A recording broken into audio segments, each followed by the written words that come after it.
gotta be cool these days, you know. Gotta have a mic in your hand. I don't got those like regular mic performing mics. I don't know. There's a cardioid mic. Like this is kind of a cardio. Well, I'm not a mic person, man. You probably clicked on this. If the algorithm did its job, you clicked on this video and you're artist adjacent or an artist of some kind. You know, being an artist in today's times is a little weird. You know, what is it? It feels weird. You have all this technology going on. You have all these social media sites, and then you got to somehow make money. And you know, to be completely transparent, I'm not a professional artist. I just spend a lot of hours doing art, uh, for better or for worse. But yeah, so you may be thinking, oh, I know why it's weird. It's because of this, you know, it's because of TikTok, or it's because of Spotify and you know streaming services having a monopoly over our music and so on. And like, yeah, one of the weirdest parts about the times we live in is that it can be weird in many different ways and different for everybody. Um, I I have my notes on my screen here. I didn't memorize everything. I'm trying to stay a little bit more organized. For instance, one of you may think it's weird because of the raw production technological might of our DAWs, where it creates this weird paralysis where we have so many options, where we can do so much creatively that it's almost like, where do we start? And then I'm sure if any of you all are music production nerds, you could spend hours and hours and hours just tweaking one sound, which is really cool. But is that expressive in the way we want? Why are we doing that in the first place? And conversely, someone might think, well, you know, the technology is kind of whack. It's kind of out of hand. It's too much. But the community is, you know, much more tangible.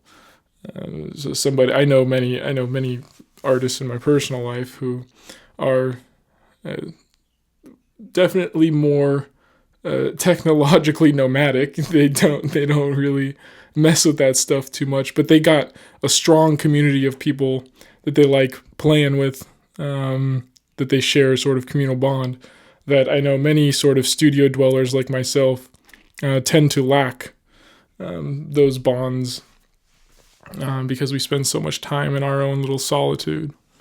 Others may think that, well, the weirdest part about making music today is that one has to largely do a lot of their own promotion and sort of be these social media gremlins where, you know, you gotta spam post your stuff. You know, you gotta really get out there. And truth be told, a lot of the reason why I'm doing this video in the first place is because I gotta do that. I don't gotta do it, but I guess I want to, and that's another weird thing. Like, why do I want to? Like, why do I want to make a YouTube video? Like, this is not really me. I would rather be, you know, being a little studio gremlin or reading a book or something. So, and you know, like the social media grind, you're swimming with and against thousands of other artists who are trying to do the same thing. Which is also a little weird because it's a very religious practice, I feel like. Because it's not like when you post on social medias, you're in control over your audience, and who sees your stuff. It's the almighty algorithm. So, you know, we all just get on our knees, start praying, you know, pull out whatever you know, spiritual items necessary to get it done. And then, you know, maybe one day we'll get our spot on the podium. And yeah, who knows? Maybe when the podium comes, we won't be ready, and we won't enjoy what the response is. Thinking about that married in the suburbs meme. That poor guy, you know, the one thing that took off is now you just got memed on, and I guess I don't know. Maybe he prayed to the gods incorrectly or correctly. You know, all publicity is good publicity, I guess. Still others, and you know, this is maybe a little bit more niche, but I know for myself for sure, and for the music I write, making music in today's time, being an artist in today's times, I try to embody what Nina Simone famously said, that the artist should reflect the times and the times we live in. And the times we live in are extremely dire, not only from the fascistic impulses that have been crawling up in many quote-unquote democracies, but also the Anthropocene. The times that we live in which we are literally creating mass extinction events. And it's especially weird because we haven't really felt the full might of it yet. Many other places around the world are feeling climate change very heavily. We aren't really yet. In some places we are, the people in the LA fires for sure are. I grew up on the West Coast, and fires can be very, very traumatizing and dangerous, and they're just going to keep getting worse. But on the whole, climate disasters have mostly affected the quote-unquote third world, or mostly around coastal countries and areas. And I keep thinking back to, in 2017, Kendrick Lamar put out an album called Damn, which I'm sure a lot of you are familiar with. And he has this one song called Feel on that album, which I think is my favorite song on the album. And he has this one line where he says, "The feeling of an apocalypse happening, but nothing is awkward." Which I understand was mostly a Tupac reference. But I feel like really sort of embodies and explains the times we live in, where there's an apocalypse happening, but nothing is awkward. We're just doing our everyday things. People go to work, make a bunch of money. People just doing their everyday activities. Yeah, my cat's looking at me like I'm a fucking clout chasing YouTuber. Not wrong. And so, in relation to being an artist, well, what does this mean for us? In many ways, I kind of see it as, if we're going to actually reflect the times, well, we got to talk about what the times are. The times are, kind of scary. I've been listening to like Billy Woods' new album on repeat. I feel like he's an artist that does it exceptionally well. In our sort of psyches, there's this constant feeling of like, okay, well, am I just going to make things that appease a mass conglomerate of passive music listeners? Like I could just like make a bunch of mindless lo-fi hip-hop and just like get on, some playlist and get a bunch of streams. But is that actually reflecting the times? Like, I don't think so. So the point of all this is to say that, and if you feel a little like, I'm like, if you feel like I'm sort of scattered all over the place, that's kind of the point. That's sort of why I think being an artist is weird today. There's so much going on, which in many ways makes being an artist like really cool today, because there is so much going on. There's so much to talk about, but also at the same time, it's kind of hard to wrap your head around it. What does it mean to be an artist today? So the second thing I wanted to talk about, and I feel like I talked about this a little bit earlier, is that being an artist today, I feel like means that we're all kind of clowns, whether we want to admit it or not. There are so many immensely talented artists out there making truly incredible things, and then when it's all said and done, you have to put the pen down, or put the computer down, or the mic down, or whatever tool you're using, and you have to say, okay, well, now I have to promote this. That doesn't compute. That's not what we want to do. It feels there's almost something insulting about it. You work on something, you put your heart and soul into something, and then you come out from your, cave of creativity, and then you have to try to make some little skit for the internet. Some little dance, that's going to get the people interested in their zombie time, their mindless scrolling time. Which, I'm not trying to say mindless scrolling is like an unusually bad thing or something. Like, we all do it. Maybe not we all. There are definitely some of y'all out there that don't do it, and I applaud you. But also at the same time, are you missing out on all of the zombie scrolling time? Is that something that's important? I don't know. And so the times that, we're just sitting on the train or bored in bed, should have gotten up 3 hours ago but haven't. We're just consuming all of the clownery of the internet, and all these people that are trying to gesture hard enough that they can get that stage, get that algorithm to pick up on them and then put them in the front row so that they can finally be seen. Which, going back to what I was saying previously of the sort of seriousness of the times we live in, there's nothing that says serious quite like a, quirky TikTok video. So I feel like we're kind of in a cyclical system that's perpetually creating the circumstances that we're living in, where nothing can ever really be serious. And if something's serious, it's not to be seen in mindless zombie scrolling times. Mindless zombie scrolling times are so you turn your brain off. That's the whole point of mindless scrolling times. So getting out of that cycle seems to be quite the task. And during these times, like if you're mindlessly scrolling and you see a bunch of other artists, trying to do their best clownery for the algorithm, and in these times, I think to myself, like, why do I even want to play this game? What's the point?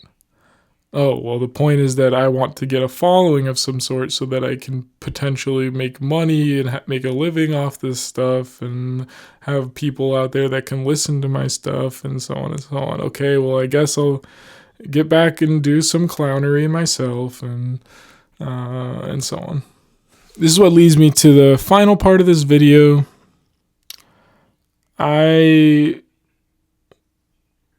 feel like even more cynically, if this video hasn't been cynical enough, let me know. I could definitely make it more.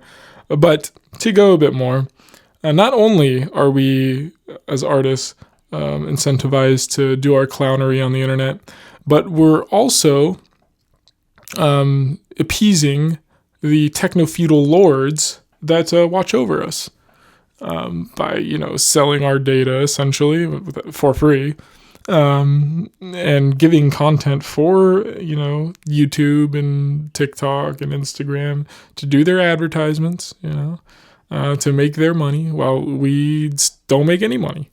I recently watched a John Makes Beats or John Wayne video on essentially his point is that YouTube is the best place to be if you're an artist, because places like TikTok and Instagram are great for trying to amass fame of sorts by being a clown on the internet, and people like your clownery and they come to you.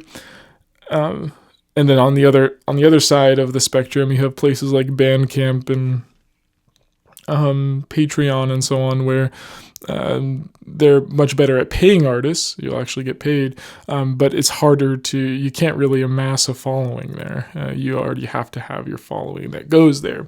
So he says that YouTube is a sort of best middle ground. But regardless, we are all forced to play this game, right?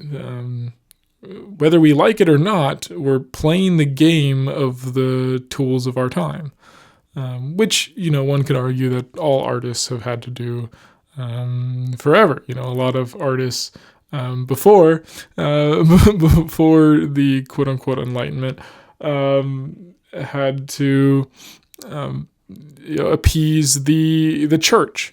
If the church gave you a grant, then you were good. If the church didn't give you a grant, well, you gotta look. So the problem to me is not necessarily the platform itself of a place like YouTube or the other social media sites, which I do agree with John that YouTube is probably the best. Not necessarily the problem with the platform. The problem is that it incentivizes, I think, usually bad art. In the sense that I think usually art is better with at least some amount of time, a decent amount of time to prepare it. There are some situations where somebody can just go into a studio and bang out a crazy song very quickly, but that's pretty few and far between. Usually it takes some crafting and takes time. It takes time. I mean, some of my favorite albums from artists have taken years and years and years to make. That doesn't necessarily mean that the more time you spend with art is going to be good. No, but I think on the whole, taking more time and care with art can make it better. And so a place like YouTube is exactly the opposite of a platform for something like that, where it's incentivized to post at least every week or 2 weeks. And how is that incentivizing good art? I was just talking to someone recently about this book I was reading, and the author was saying it took them 20 years to make, and it was a sort of nonfiction book about biology and Marxism, Darwinism, and stuff like that. And extremely good book. Very, very, very well written, well researched, and so on. But it took 20 years. And I find that inspiring, somebody to have the devotion to the craft, to the art, to the knowledge that they took that time without any guarantee for book sales or anything like that. And that's out the window with something like YouTube. Unless you're big enough, someone like ContraPoints or Age Bomber Guy or other YouTubers, where you can make a movie over and takes you months and months and months to make. Most people are sort of most people have to keep putting out output to try to grow their audience and so on and so on, and that just doesn't incentivize good art. Anyways, these are just sort of my thoughts on the issue. Why I think being an artist today is a little weird. We are sort of forced to do things that maybe we wouldn't want to do, which is fine. I mean, humans have lived thousands of years doing a lot of things that they don't necessarily want to do, which is fine. But I think if any of you are, feeling a similar way, I guess I hope this makes you feel less alone. But I just put out an album or mixtape or whatever you want to call it. I will leave the link in the description. I'm very proud of it. I think it's my best project I've ever done. It took me a while to make it. And it talks about some of the similar themes that I've talked about in this video. And so please go listen to that if you want to support me. I will leave links to things in the description, not only my album and stuff like that, but also different books you might be interested in reading, talking about a lot of the systems that we're dealing with today. I think it could be helpful to try to understand more of the field in which we exist in, not only on a artist level, but on an environmental level, on a political level, on an economic level. All these things sort of inform the decisions we make, as we are both makers of history and we are also passengers of it as well. And so, yeah, that's all I have for y'all today. Thanks for watching. Hope you got something from it. Maybe not. Maybe yes. Anyways, see y'all later. Peace.